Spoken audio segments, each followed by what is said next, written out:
Good morning, everybody. Today we will discuss about introduction to variable stress. So सबसे पहले हम लोग ये जानने की कोशिश करेंगे कि वेरिएबल स्ट्रेस जो है ये मशीन डिज़ाइन में कहाँ पर यूज़ होता है। वेरिएबल स्ट्रेस दो तरह के होते हैं मशीन डिज़ाइन में। जनरली एक मटेरियल स्पेस में स्ट्रेस वेरी हो सकता है, सेकेंडली टाइम के साथ आपका स्ट्रेस वेरी हो सकता है। स्ट्रेस बेसिकली क्या होगा? स्ट्रेस इज़ किसी भी मशीन कंपोनेंट या मैकेनिकल कंपोनेंट में, लाइक इस तरह के कंपोनेंट है जिस पर कि लोड अगर लग रहे हैं, अगर ये कंपोनेंट के क्रॉस सेक्शन साथ में ये मटेरियल कंपोजिशन ये सारे अगर यूनिफॉर्म है, होमोजीनियस है, उस केस में जो इंटरनल रेसिस्टेंस जो क्रिएट होता है मटेरियल के अंदर वो स्ट्रेस कहलाता है। और वो स्ट्रेस जनरली यूनिफॉर्म और होमोजीनियस मटेरियल के लिए वो कांस्टेंट लिया जाता है, जिसको कि हम लोग इस तरह से डिनोट करते हैं sigma is equal to P upon A, जहाँ पर पी जो है ये किसी कंपोनेंट का, ये आपका एक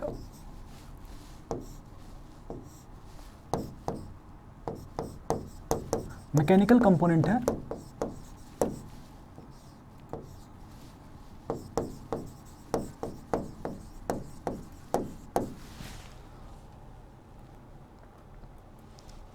इन केस जो स्ट्रेस वेरिएशन है जिसको कहा जाएगा इंटरनल रेसिस्टेंस में जो वेरिएशन हो सकता है वो दो तरह के होंगे। पहला जो है स्ट्रेस वेरिएशन है वो ड्यू टू ज्योमेट्रिकल चेंजेस या डिसकंटिन्यूटीज़ के कारण होता है, जिसको कि हम लोग स्ट्रेस कंसंट्रेशन के रूप में भी जानते हैं। Second is the stress variation with respect to time. इसका मतलब हुआ कि किसी भी मशीन कंपोनेंट या मैकेनिकल कंपोनेंट में जो लोड लग रहे हैं वो टाइम के साथ चेंज हो रहे हैं। इसका मतलब ये हो सकता है कि जैसे कि किसी बीम में लगने वाला जो ट्रांसवर्स लोड है वो टाइम के साथ अगर चेंज करे तो वो एक तरह का variable stress due to time create कर सकता है। इस तरह के जो वेरिएबल स्ट्रेस है इसको हम लोग जनरली फैटिग के टर्म्स में एज्यूम करते हैं, फैटिग के टर्म्स में इसे हम लोग जानते हैं। तो यहाँ पर हम लोगों ने stress variation in material space, इसे हम लोग जनरली समझ रहे हैं स्ट्रेस कंसंट्रेशन, और सेकंड जो है वो stress variation with respect to time है, जिसे हम लोग फैटिग के रूप में जान रहे हैं, द सेकंड पॉइंट। अब हम लोग स्ट्रेस कंसंट्रेशन के बारे में जानने की कोशिश करेंगे। तो स्ट्रेस कंसंट्रेशन जो है ये बेसिकली स्ट्रेस फील्ड का लोकलाइजेशन है किसी भी मशीन कंपोनेंट में, जहाँ पर कि किसी भी डिफेक्ट्स के कारण या इम्प्योरिटीज़ के कारण स्ट्रेस फील्ड्स के वेरिएशन जो हैं वो नॉन यूनिफॉर्म होते हैं। So therefore stress concentration is defined as the localisation of higher stress due to irregularity present in the component. Fatigue जो है ये आपका stress variation with respect to time है। यहाँ पर क्या है कि ये एक तरह का प्रोसेस है जिसमें कि स्ट्रेस जो है वो टाइम के साथ वेरी करता है, और जो फेलियर होता है मटेरियल का वो यील्ड स्ट्रेंथ या अल्टीमेट स्ट्रेंथ से कम में ही फेलियर हो जाता है। इसलिए मशीन डिज़ाइन करते वक्त फटीग स्ट्रेंथ कैलकुलेट करना बहुत ज़्यादा इंपॉर्टेंट होता है, क्योंकि जो मटेरियल का फेलियर है वो डिज़ाइन लिमिट से कम वैल्यू पर ही हो सकता है। सो देयरफॉर आपका जो स्ट्रेस कंसंट्रेशन पॉइंट है ये काफ़ी इंपॉर्टेंट है for machine design point of view, and fatigue जो है ये भी काफ़ी इंपॉर्टेंट है फॉर मशीन डिज़ाइन पॉइंट। ये दोनों जो वेरिएशन ऑफ स्ट्रेस है ये वेरिएबल स्ट्रेस में कहे जाते हैं, और कहीं भी जहाँ साइक्लिक लोडिंग लग रहा हो या कहीं भी जहाँ पर इरेगुलरिटी सरफेस में प्रोवाइड हो या मटेरियल कंपोनेंट में अगर दिए गए हों, तो वैसे केस में स्ट्रेस कंसंट्रेशन फैक्टर हम लोग निकालते हैं जिसको कि हम लोग KT बोल रहे हैं। और इसी तरह से फैटिग फैक्टर भी हम लोग जो है वो इवेल्युएट करते हैं बेस्ड ऑन आपका जो लोड लग रहा है वो फाइनाइट नंबर ऑफ साइकिल पे लग रहा है या इनफाइनाइट नंबर ऑफ साइकिल पे लग रहा है। अब हम लोग ये जानने की कोशिश करेंगे कि स्ट्रेस कंसंट्रेशन किन कारणों से होता है। तो स्ट्रेस कंसंट्रेशन ये बेसिकली 5 रीजन्स हैं इसके लिए। फर्स्ट रीजन है variation in properties of material. जैसे कि अभी मैंने डिस्कस किया कि अगर मटेरियल होमोजीनियस यूनिफॉर्म है और मटेरियल में जो प्रॉपर्टीज़ हैं वो आइसोट्रॉपिक हैं। इस केस में जो स्ट्रेस का वेरिएशन होता है वो जनरली कांस्टेंट रहता है, लेकिन जब कभी भी मटेरियल में डिसकंटिन्यूटीज़ होंगी, जैसे कि ब्लो होल्स हो सकते हैं, किसी तरह का क्रैक हो सकता है, या इसके कारण वेल्डमेंट्स में क्रैक हो सकते हैं, या किसी और तरह के इंक्लूजन हो सकते हैं, जैसे कि स्टील मटेरियल में सल्फ़र, फॉस्फोरस और ऑक्साइड्स के इंक्लूजन्स हो सकते हैं, जिसके कारण मटेरियल की डेंसिटी जो है वो नॉन यूनिफॉर्म हो सकती है। तो इस तरह की नॉन यूनिफॉर्मिटी के कारण मटेरियल में नॉन यूनिफॉर्मिटी के आसपास स्ट्रेस कंसंट्रेशन डेवलप होता है। वहाँ पर जो स्ट्रेस फील्ड है वो डिसकंटिन्यूस हो सकते हैं या वहाँ पे बहुत ज़्यादा कंसंट्रेटेड हो सकते हैं। सेकंड एप्लीकेशन है, second is load application. Load application का मतलब है कि machine components like gears, like ball bearings, like pulleys, like sprocket, and sometimes steel wheels of railroads. So these are sometimes applied with huge amount of load at a particular point. तो क्या होता है, जब कभी भी load किसी particular point पर बहुत ज़्यादा लग रहा होता है as compare to complete machine component, जैसे कि मैं आपको यहाँ पर एक एग्जांपल समझा रहा हूँ। So this is a gear.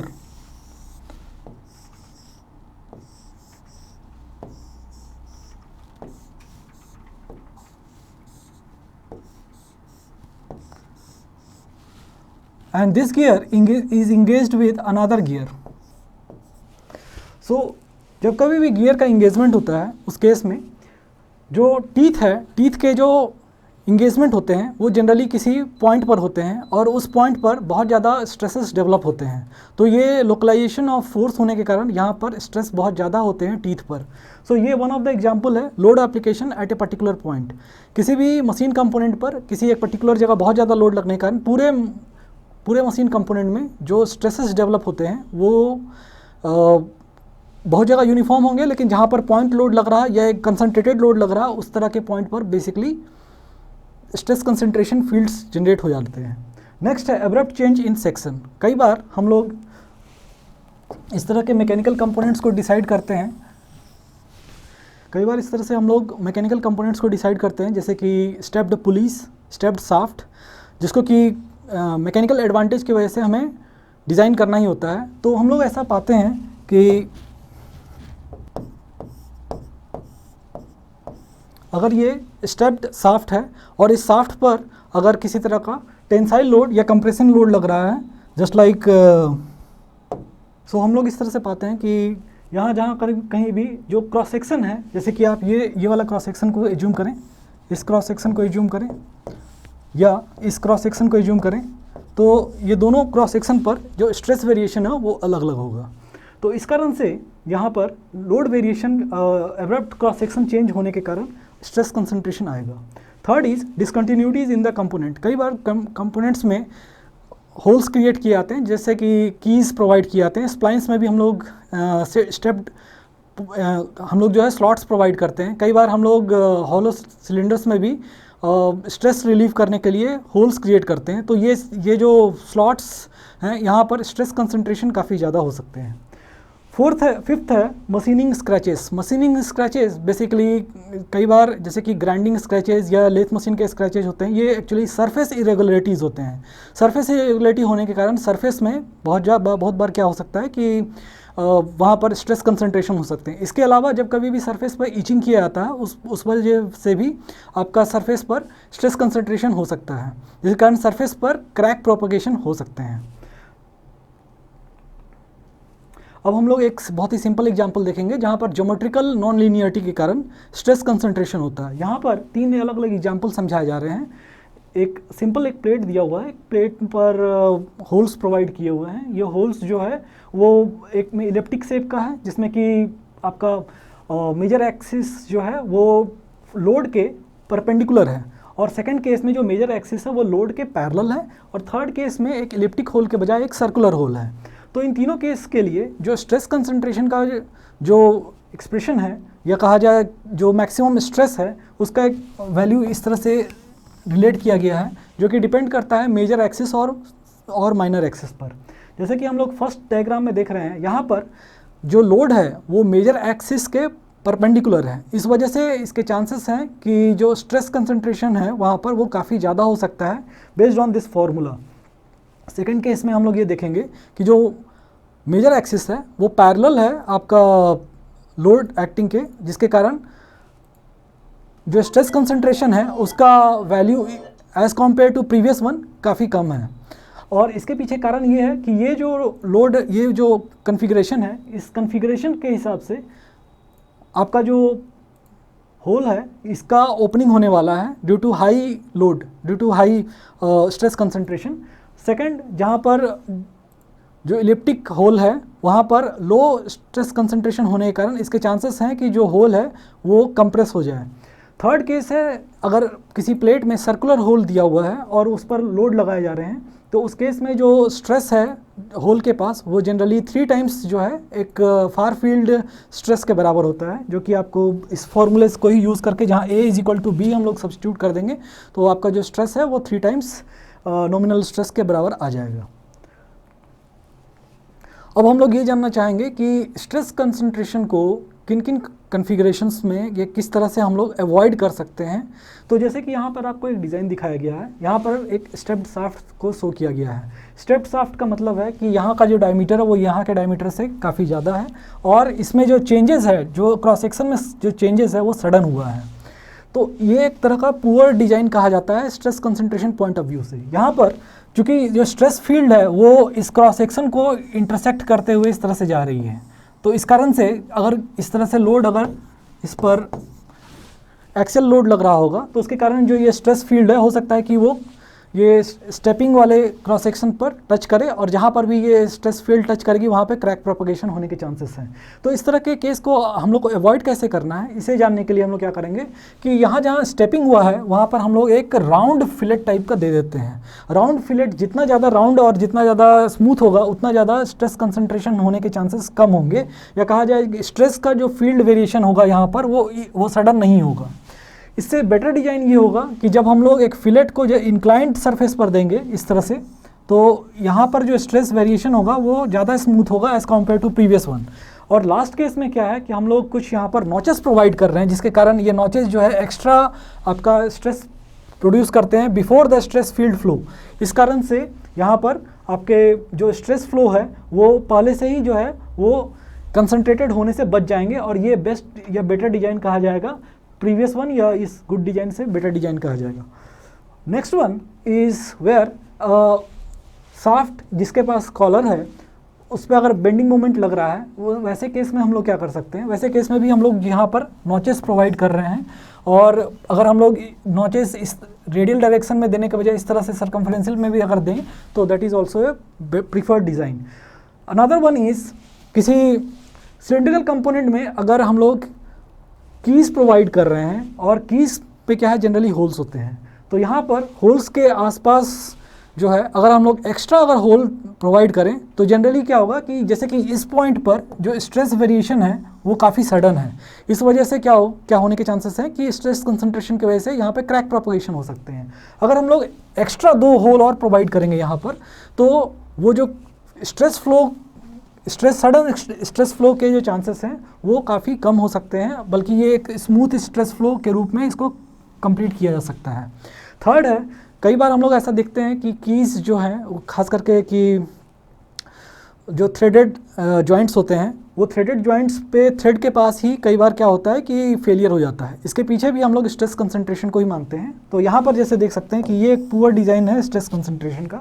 यहाँ पर जो शाफ्ट है वो थ्रेड से डायरेक्टली, मतलब शाफ्ट एंड हुआ वहाँ से ही थ्रेड स्टार्ट हो गया है, इसके बीच में किसी तरह का कॉलर डिस्टेंस नहीं प्रोवाइड किया गया है, तो ये एक तरह का पुअर डिज़ाइन कहा जाता है। इससे बेटर डिज़ाइन ये है कि अगर हम लोग एक थोड़ा सा कॉलर प्रोवाइड करें, थोड़ा सा एक गैप प्रोवाइड करें इसमें, तो क्या होगा कि स्ट्रेस को चेंज करने के लिए एक प्रॉपर हमें एरिया मिल जाएगा। और इस केस में अगर हम लोग एक शाफ्ट और इसके बीच में सडन चेंज करने के बजाय शाफ्ट से अगर डायरेक्टली अगर थ्रेड देंगे ताकि यहाँ ये जो स्ट्रेस फील्ड के फ्लो के लिए जो एरिया है वो काफ़ी ज़्यादा रहेगा, तो this is much better design as compare to the first one.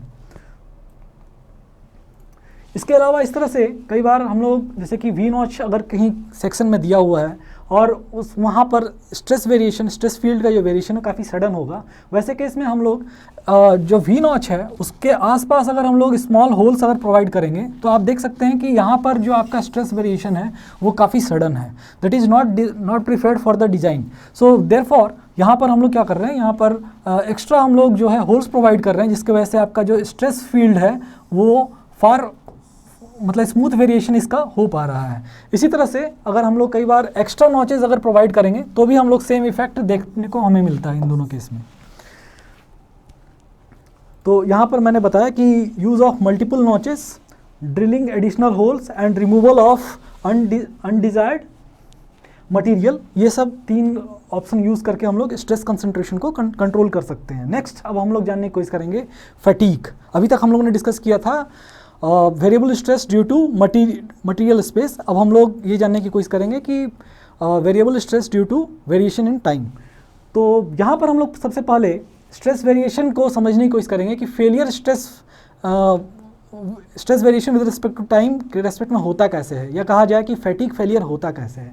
यहाँ पर आपको 4 डायग्राम दिखाए गए हैं अलग अलग, जो कि अलग अलग केसेस के फेलियर को डिपेंड करते हैं, बट ओवरऑल जो फैटिग का फेलियर होता है वो हर एक केस में एक ही जैसा है। इनिशियली क्या होगा कि फैटिग फेलियर होने की वजह से आप जैसे यहाँ पर देखेंगे, ये डायग्राम में अगर हम लोग देखें तो यहाँ पर इनिशियली क्या होगा कि एक साइक्लिक लोड के कारण बहुत ही स्मॉल क्रैक ओपनिंग होगा, और क्रैक जो है वो धीरे धीरे प्रोपागेट करेगा। ये जो क्रैक है इस तरह से प्रोपागेट हो रहा है किसी बीम में, ठीक है ना, ये अगर सर्कुलर बीम है इसमें ये क्रैक अगर धीरे धीरे प्रोपागेट हो रहा है। So these are few lines of crack propagation. इसके बाद क्या होता है, suddenly after some time this crack propagation becomes very sudden, और ये क्रैक प्रोपगेशन बहुत तेज़ी से बढ़ते हुए जो है वो फेलियर की तरफ चला जाता है, और ये जोन जो है वो आपका फेलियर जोन आता है। इसी तरह से जैसे कि ये देखिए आपका ये जोन भी है, यहाँ से आपका क्रैक प्रोपगेशन होना शुरू हुआ है,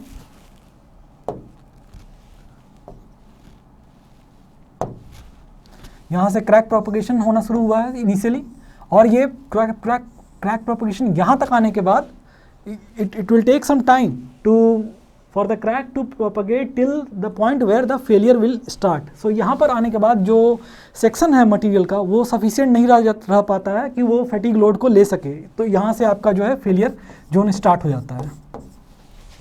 सिमिलरली इस केस में भी ये केस भी आपका सिमिलरली सेकंड केस के सिमिलर ही है, और यहाँ पर 2 तरह के जो है वो प्रोपगेशन को यहाँ पर स्कीमेटिकली यहाँ पर डिनोट किया गया है, जिसमें कि एक क्रैक प्रोपगेशन जोन है, दूसरा कैटास्ट्रॉपिक फेलियर का जोन दिखाया गया है। कैटास्ट्रॉपिक फेलियर का जो जोन होता है वहाँ पर हम लोग जनरली रफ सरफेस को हम लोग we generally see rough surface over here, जैसे कि यहाँ पर भी we are seeing rough surfaces over, यहाँ पर भी हम लोग देख रहे हैं कि रफ सरफेसेस आर देयर।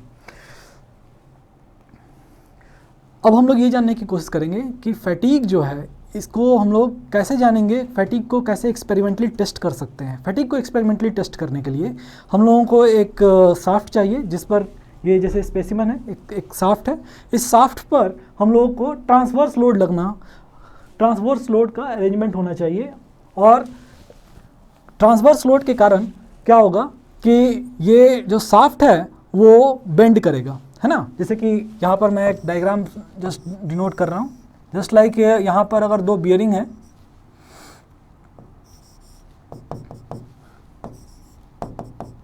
यहाँ पर इस तरह से अगर ट्रांसवर्स लोड लग रहा है किसी बीम पर तो क्या होगा, ये बीम का बेंडिंग होगा। हाउएवर ये तो हुआ जब बीम स्टैटिक कॉन्फ़िगरेशन में तब, लेकिन अगर यही एक शाफ्ट होगा और ये शाफ्ट कंटिन्यूसली रोटेट हो रहा है, मतलब ये अपने एक्सिस के अबाउट, ये अगर इस शाफ्ट का एक्सिस है इसके अबाउट ये कंटिन्यूसली रोटेट हो रहा है इस तरह से, तो इन दैट केस क्या होगा कि ये जो ट्रांसवर्स लोड आपका लग रहा है इसके कारण जो मेंबर है, मेंबर में साइक्लिकली आपका कंप्रेसिव स्ट्रेस और टेंसाइल स्ट्रेस अलग अलग साइकिल में जनरेट होता जाएगा। इस चीज़ को यहाँ पर आपको दिखाया भी गया है कि एक साइकिल में अगर किसी मैकेनिकल कंपोनेंट के अंदर अगर टेंसाइल स्ट्रेस जनरेट हो रहा है, या कहा जाए उसे पॉजिटिव स्ट्रेस जनरेट हो रहा है, तो अगले साइकिल में यही वैल्यू जो है निगेटिव स्ट्रेस में कन्वर्ट हो रहा है। तो इस कारण जो स्ट्रेस का वेरिएशन पॉजिटिव से निगेटिव में होता जा रहा है, इस वजह से जो मटेरियल है वो स्पेसिफाइड यील्ड स्ट्रेंथ के लिए अगर डिज़ाइन किया गया है तो उससे कम वैल्यू में ही क्या होता है वो फेल हो जाता है। ये जो सेटअप है, इस सेटअप को हम लोग आर मूर सेटअप बोलते हैं, जिसमें कि फैटिग टेस्टिंग किया जाता है किसी भी सॉफ्ट मटेरियल पे। यहाँ पर जो स्पेसिमेन है इस पर ट्रांसवर्स लोड दोनों तरफ से अप्लाई किया गया है और साथ में जो बियरिंग है ये इसको सपोर्ट के लिए अप्लाई रखा गया है। ये शाफ्ट को रोटेट किया जा रहा है और एट द सेम टाइम दो जो लोड लग रहा है बियरिंग लोड, इसके कारण इस शाफ्ट में बेंडिंग हो रहा है, साथ में ये शाफ्ट जो है रोटेट भी हो रहा है। तो ये टाइम के साथ में अब हम लोग ये देख पाते हैं कि स्ट्रेसेस जो है शाफ्ट में वो चेंज हो रहा है, tensile to compressive, again compressive to tensile. तो इस तरह के जो वेरिएबल स्ट्रेस है इसको कंप्लीटली रिवर्स स्ट्रेसेस भी बोलते हैं। अब यहाँ पर 3 तरह के variable stress with respect to time समझाए गए हैं। पहला जो है उसे हम लोग फ्लक्चुएटिंग स्ट्रेस बोल रहे हैं, सेकंड को हम लोग रिपीटेड स्ट्रेस बोल रहे हैं, थर्ड को हम लोग कंप्लीटली रिवर्स स्ट्रेस बोल रहे हैं। इन तीनों में क्या डिफरेंस है इसको हम लोग जानने की कोशिश करेंगे। फर्स्ट जो फ्लक्चुएटिंग स्ट्रेस है, इसमें जो स्ट्रेस है वो स्ट्रेस का जो मैक्सिमम एम्पलीट्यूड है या जो मिनिमम वैल्यू या कहा जाए जो मीन है या एवरेज वैल्यू जो है वो आपका चेंज नहीं होता, वो कांस्टेंट रहता है। जैसे कि यहाँ पर अगर maximum stress is given, minimum stress is also given and mean stress sigma average जो है, sigma average is nothing but sigma max plus sigma mean by 2। तो यहाँ पर इसकी वैल्यू जो है वो लगभग कांस्टेंट रहती है, इसमें बहुत ज़्यादा चेंज नहीं होता है। इसके जो साइन है वो पॉजिटिव में ही रहते हैं और अगर निगेटिव में है तो निगेटिव में ही रहेंगे। सेकंड केस में क्या है, रिपीटेड स्ट्रेस। यहाँ पर जो होगा मिनिमम स्ट्रेस जो होता है उसकी वैल्यू 0 हो जाती है और मैक्सिमम स्ट्रेस और मीन स्ट्रेस की जो वैल्यू है वो उसमें बहुत ज़्यादा वेरिएशन नहीं आएगा। जो कम्प्लीटली रिवर्स स्ट्रेस है उसमें क्या होता है, साइकिल के वन पार्ट में अगर ये स्ट्रेस पॉजिटिव है तो दूसरे पार्ट में साइकिल में जो स्ट्रेस है वो क्या होगा कि निगेटिव हो जाएगा। फर्स्ट में अगर टेंसाइल स्ट्रेस है, सेकंड में कंप्रेशन हो सकता है। तो इस तरह से जो नेचर है स्ट्रेस का वो चेंज होता रहता है कम्प्लीटली रिवर्स स्ट्रेस में। तो इस तरह से 3 अलग अलग तरह के फैटिग स्ट्रेस हम लोग देखते हैं। इनकेस अगर हमें डिज़ाइन करना है फैटिग स्ट्रेस के हिसाब से तो हम लोग 2 तरह से चीज़ों को देखते हैं। अगर जो जितने टाइम के लिए आपका फैटिग लोड लग रहा है वो अगर इन्फिनाइट साइकिल के लिए लग रहा है, क्योंकि आपका जो स्ट्रेस वेरिएशन है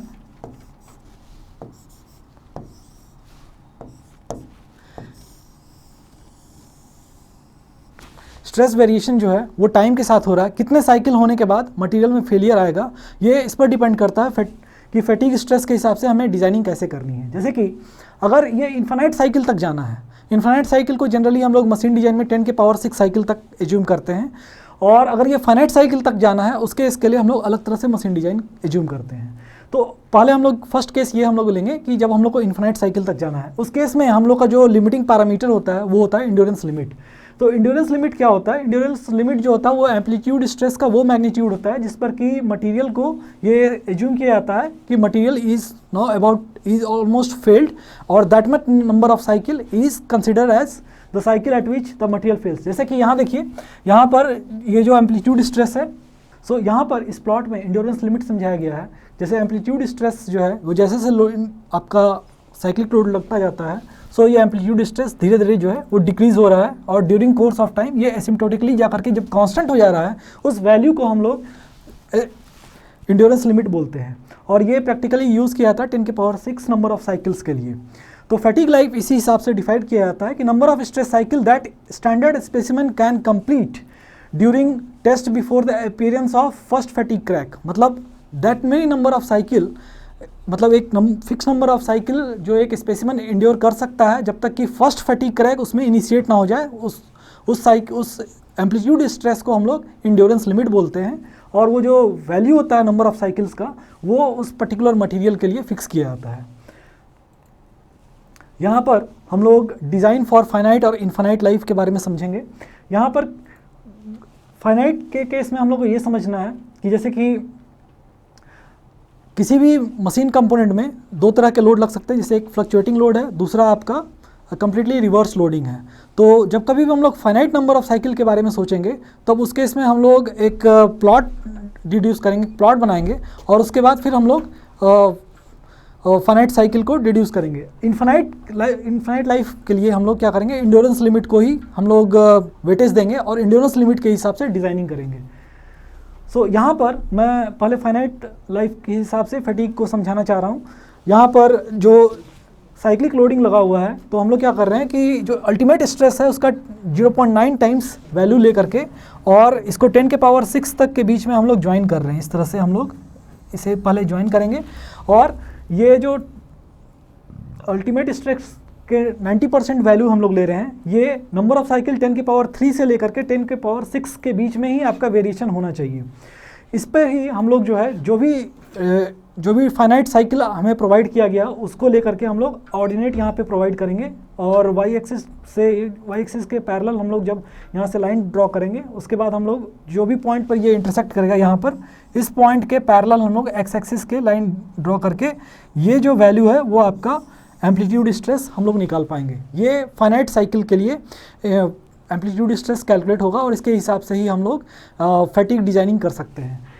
इन्फिनाइट लाइफ के लिए हम लोग ये कंसिडर करेंगे इंडोरेंस लिमिट को, और इंडोरेंस लिमिट जो कैलकुलेट होकर के आएगा उसमें हम लोग बहुत सारे फैक्टर कंसिडर करेंगे, जैसे कि सरफेस रफनेस फैक्टर भी हम लोग लेंगे, इसके अलावा स्ट्रेस कंसंट्रेशन फैक्टर लेंगे, इसके अलावा हम लोग फैक्टर ऑफ सेफ्टी भी कंसिडर करेंगे और ये सारे वैल्यू को लेकर के हम लोग इंडोरेंस लिमिट में डिवाइड करके हम लोग जो है नॉमिनल स्ट्रेस जो है वो निकाल लेंगे, चाहे वो एक्सियल स्ट्रेस हो चाहे वो शियर स्ट्रेस हो। फाइनली हम लोग ये जानने की कोशिश करेंगे कि अगर किसी मटेरियल को अगर लोडिंग किया गया है ड्यू टू फैटिग और अगर हम लोग इसकी सेफ डिज़ाइनिंग करना चाहें तो कुछ पैरामीटर्स हैं जिसके हिसाब से हम लोग सेफ डिज़ाइनिंग कर सकते हैं। First is called as Gerber parabola, second is called as Goodman line, third is called as Soderberg line.